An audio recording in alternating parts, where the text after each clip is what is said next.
সহজ এবং মজাদার রান্নার ইউটিউব চ্যানেল ইজি রেসিপি বিডিতে আপনাদের সবাইকে স্বাগত জানাচ্ছি। আমি Rumana Habib. Good morning everyone.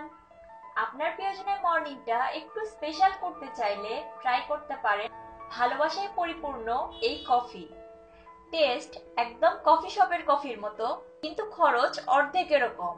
আমি যে পরিমাণটা বলছি তা 1 মগ, যা আপনি কাপে করে 2 জনকে সার্ভ করতে পারবেন।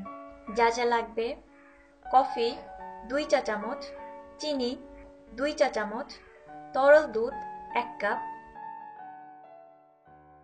আমি এখানে নেসক্যাফের ছোট 2টা মিনি প্যাক ইউজ করছি। আপনারা চাইলে যে কোনো ব্র্যান্ডের কফি ইউজ করতে পারেন। চিনিটা দিয়ে দিচ্ছি, এটাকে মিক্স করে নিচ্ছি।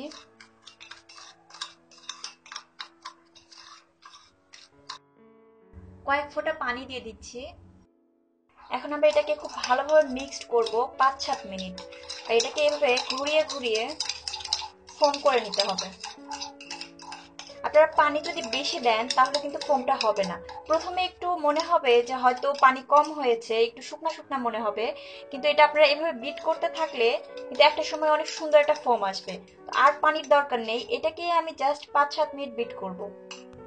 অনেকেরই মনে হতে পারে ব্লেন্ডারে কফির গুঁড়াটা দিয়ে জাস্ট ব্লেন্ড করে নিলেই হয়তো হয়ে যাবে।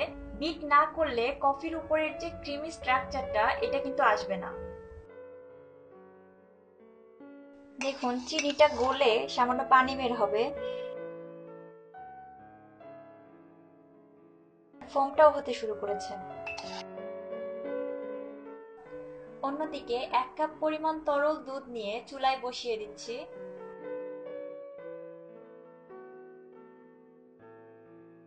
দুধটাকে পুরোপুরি ফুটিয়ে নিচ্ছি।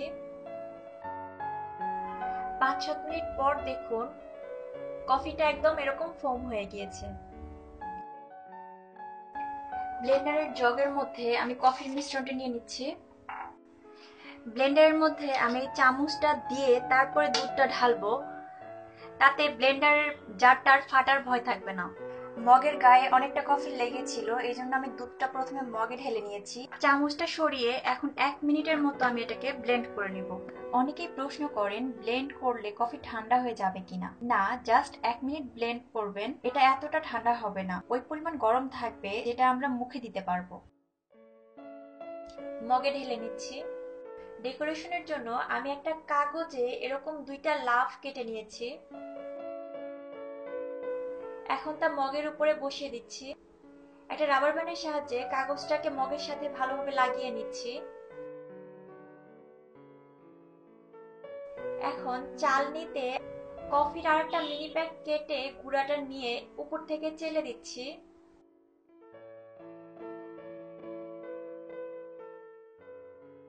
খুব সাবধানে উপরের কাগজটি খুলে নিচ্ছি।